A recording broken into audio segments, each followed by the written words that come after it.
filmam de mult. Stai mă, că am uitat să fac intro. Sau și bine v-am regăsit la un nou episod. Noi vom face o insulă pe nume Frații. Insula Frații.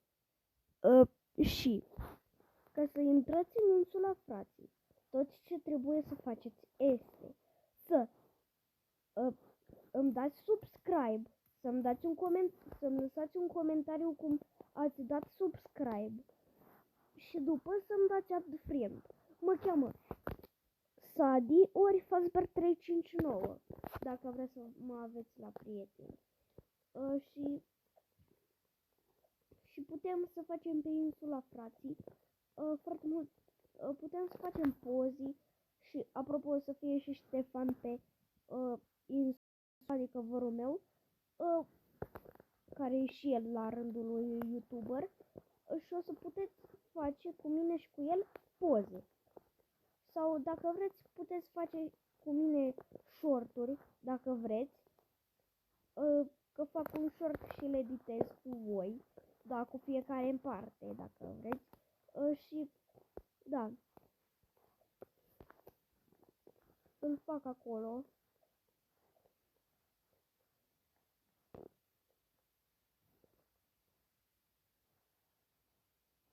După da. Și vreau să stăm. Masa, dacă vrea să mă duc acasă la... Da, dacă vrea să mă duc în pușcării.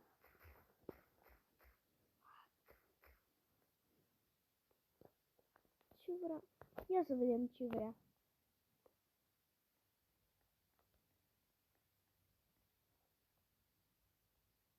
Oare ce vrea ea?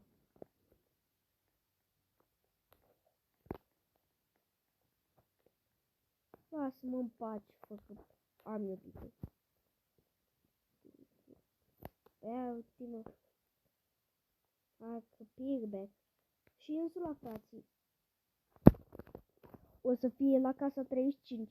Dar dacă n-avea Florențe, prietenul meu, că acum mai dau bani, îl scot de la prieteni. Nu mai vină pe mine, că mă tot enervează că vine pe mine Florențe. Nu mă mai las în pace, frate.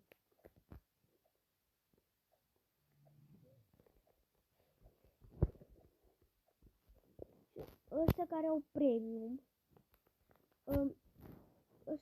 premium, ne putem duce la casa 36. Că nu degeaba se cheamă insulă. Și ne ducem la casa 36, ăștia care au premium sau care au asta cu Lendal Locked. Puteți veni aici și să vă luați casa aia șmecheră.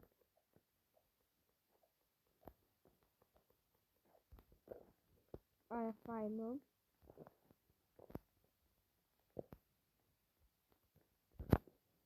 Și da, vom fi toți abonații.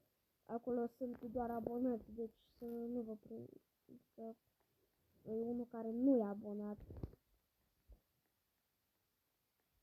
Că să văd unul care e abonat acolo.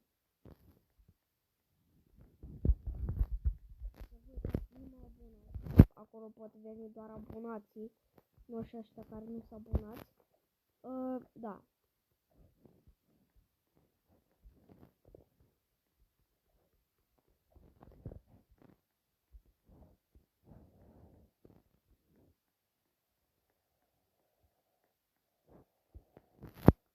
Nu-i Florențe cumva? Sau... Da, nu cred că e Florențe. Apropo, stați din pătură. Ok. Și m-am decis cum fac eu cu canalul. O zi fac gaming, o zi reacționez. Dacă nu știți cum fac eu cu canalul, și astăzi am postat, am vrut să fac un video, era de 12 minute videoclipul, bă, și era fain rău și explicasem despre, sau de 13 minute, nu, era de 14 minute și explicasem despre insula Fraților. Bă, și am vrut să scriu, că gen o zis Hudinașul, care e un prieten de-a meu. Și a zis, se dădea drept Houdini. Că a zis unul, Houdini? Și el a zis, filmez! El se dădea drept Houdini. Și am zis, eu postez un clip. Și am dat din greșeală, că gen mie când îmi apare un buton să dau să văd cum a ieșit videoclipul, ori să dau reia, adică tot să îl văd cum a ieșit, sau să șterg. Și din greșeală am vrut să scriu acolo și am dat din greșeală pe butonul de șterge. Bă, și era perfect clipul. Bă, era perfect clipul. Era cel mai perfect clip. Ok, hai să ne luăm o casă la 6, chiar dacă nu e insulă, dar să nu rămânem fără casă, știți ce zic?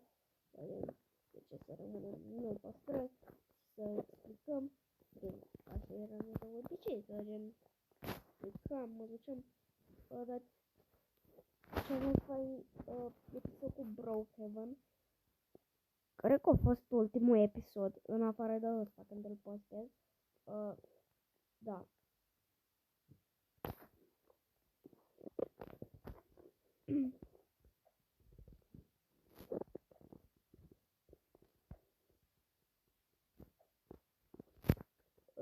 Ăla când eram eu pisică și mă chema Kit. Atunci, bă, ăla a fost cel mai tare, că gen atunci când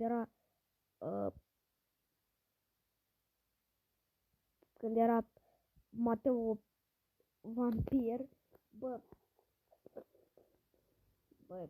atunci a fost cel mai tare clip. Dar nu mi-am dat seama că era vampir, dar bănuiam eu ceva. Și da.